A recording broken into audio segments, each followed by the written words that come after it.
This mini webinar is National History Day for English Learners, brought to you by Maryland Humanities for the Teaching with Primary Sources Summer Teacher Institutes.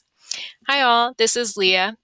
Today I'm going to focus on two things: why you should do History Day with your English learners, and I'll give you some tips on how to do History Day with your English learners. We'll start with the why. So why does it work?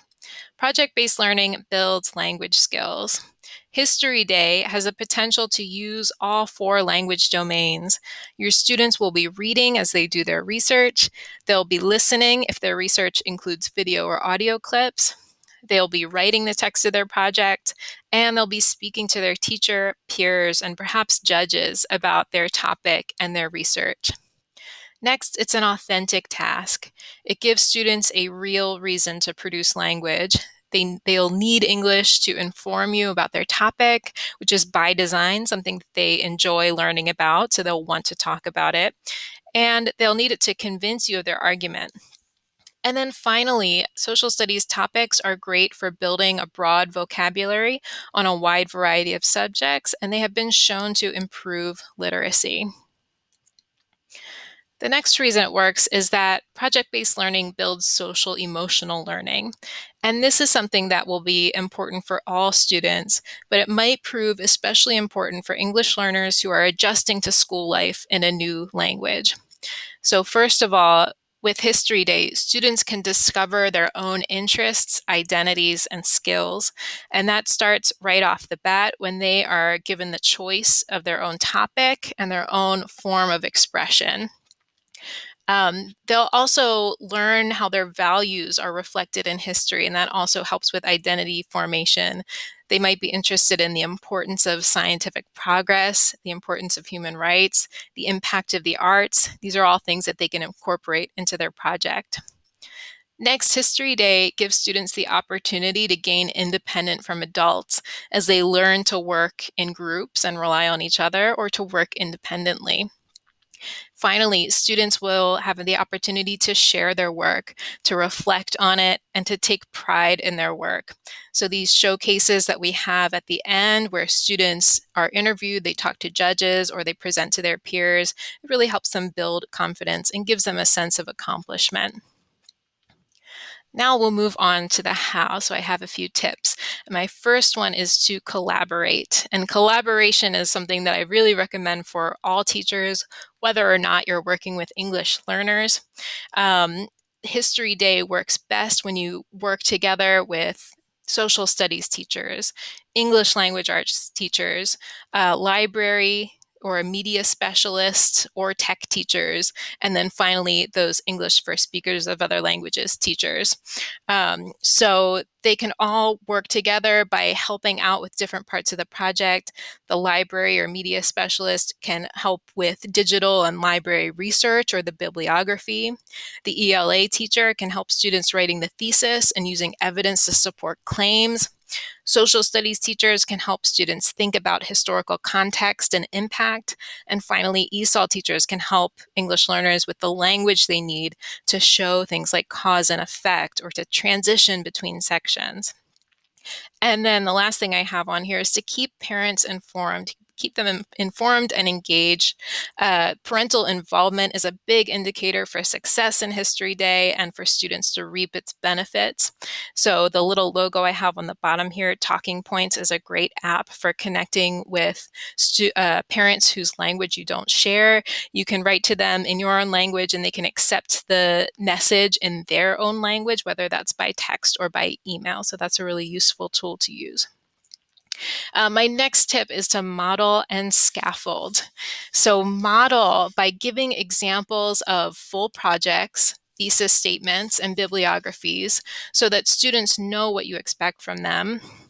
And you can also model some of those skills that will get them there. So model primary source analysis and research in the classroom so that they know how to go about those processes.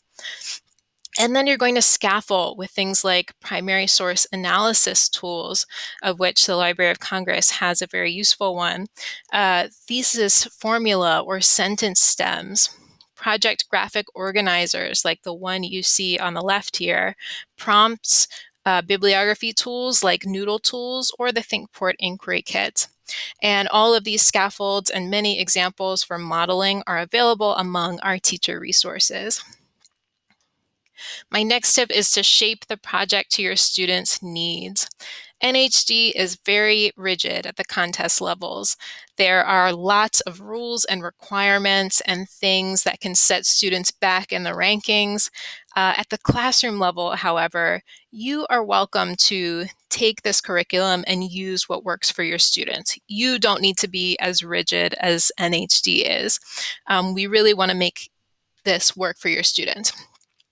So those students who don't fulfill every NHD requirement might not be competitive at a contest, but the contest might not be your goal or their goal. The students will still develop academic skills even if they're not aiming for that contest. And then my other tip for shaping the project to your students' needs is to let students' first language and prior knowledge be an asset to them. Students can do research in their first language. And if they want to, they can research a historical event from their own country or their own culture and use the prior knowledge that they already have. They don't have to, but that's something that is available to them. If you are using this project as an English language building exercise, you may set limits and ask that students read some materials in English, but it's good to let them know that their language is not always going to be something that's holding them back. It can also be something that's an asset to them. And finally, I have one research tip for you as you're working with your students. When researching for a History Day project, we always recommend including not just primary source images, which is very tempting, but also primary source texts, which can tell us a lot and which can tell us that a lot more directly.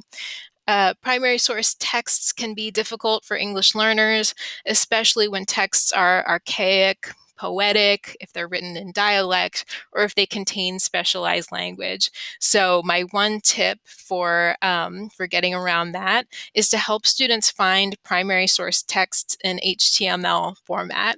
In other words, in the text of a website, rather than just as an image or a PDF.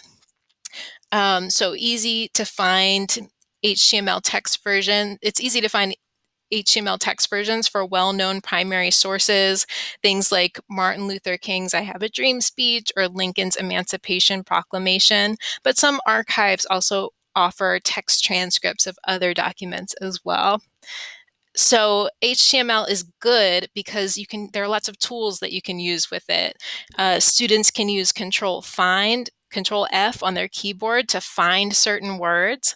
They can copy and paste that text right into Google Translate so that they can have a side-by-side reading of text in English and in their L1. They can use a tool like Rewordify, which actually takes the text and grades it down into a level that they can understand. Or they can use extensions like read aloud extensions if they're more comfortable with spoken language, or dictionary extensions. There's an extension where it translates one word at a time into their L1, or just gives the dictionary definition in simpler English. But these are all things that can really help your English learners as they try to wade through some often difficult primary source texts. And that's all I've got for you today. Thanks so much for watching and have fun as you begin your projects.